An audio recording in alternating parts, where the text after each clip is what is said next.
I've got this question from some of you, and I think instead of replying each and every one of you in your inbox, it is better to make a video on it. And that is why I decided to make this video, so that even those intending to ask me can get answers to them. So I'm making this video in response to the question of how to come to the UK as a registered nurse from Nigeria. Like, you are in Nigeria, you are a registered nurse, you want to move to the UK.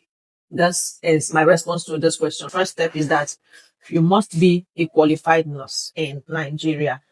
You must have a degree or a diploma in nursing. Then secondly, you must be registered with the NMC of Nigeria. That is the Nursing and Midwifery Council of Nigeria. You get yourself registered with them. If you don't have those two, you cannot proceed. Step 2, you have to open account with the UK regulator. Open an account with the UK regulator that is also registering with NMC in the UK. You do it online. All you need to do is create an account, you submit your documents that they ask for, and then you pay what is called evaluation fee. This is step 2. Step 3, you have to pass the English test. You have to pass one of these that I'm going to mention. One is IELTS and second is OET. You have to pass one of this. This is a proof that you can communicate with patients safely without struggle. That is the purpose of this test, and it's not always a difficult test if you know English.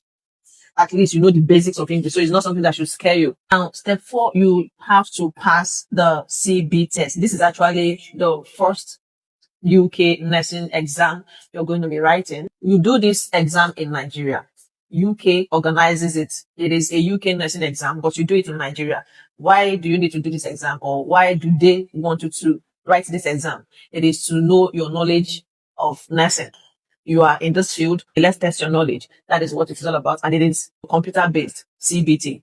Now, step 5, you have to apply for UK nursing jobs. You make application. On step 6, you have to get a COS. Who is going to give you the COS? Of course, it is your employer. The one employing you is the one sponsoring you. And this is what you now use to apply for visa. This is what will allow you apply for visa. Step 7, you apply for health and care worker visa. This visa is cheaper than other kinds of visas, in the sense that there is no NHS health surcharge. You don't pay for that. The process is faster when compared with other visas. Health and care worker visa is the best for you. Apply for it. After applying, the step 8 is to travel to the UK and now write the exam called OSCE. OSCE exam is done practically. You're going to write it in the UK. And the moment you pass this exam, you become fully registered with NMC United Kingdom. That is Nursing and Midwifery Council of the UK.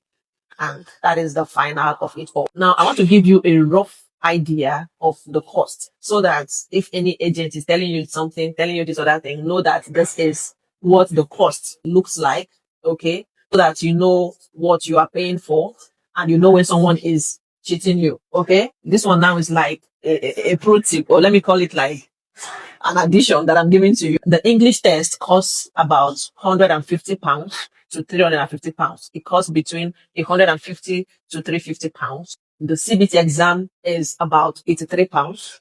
The CBT that I talked about. The NMC application is 140 plus NMC application. Now, some employers reimburse you when they employ you. Sometimes you can actually get your money back. That's for some employers. Now, you must avoid these mistakes I'm about to mention. Avoid those 3 mistakes. Don't pay random agents huge amounts of money. Don't just pay because I want to get to the UK. Except you don't mind. If you don't mind, fine. But you should not pay any amount that anybody calls out for you randomly because you want to, even when you know that this is not the amount, this is too much. Watch for that, because so many of them are there to collect from you. Second mistake to avoid: don't apply without NMC process started. If you've not started the NMC process, there's no point applying. You have to begin that process of NMC, because that's the major thing. And the third mistake to avoid: don't accept any offer without sponsorship. You cannot move to the UK from Nigeria or from any country without sponsorship. If somebody offers you, or any so-called employer offers you the job and there's no sponsorship, it doesn't make any sense. So that you don't begin a journey that you will come halfway and then go back. And I would also add that if you're applying, it's better to apply directly to NHS Trust. They are more reliable and transparent. I hope this is helpful and I hope this answers your question. Thank you for watching, and please do me a favor of sharing this so that more people get to see it and save it for yourself as well for the future. Thank you.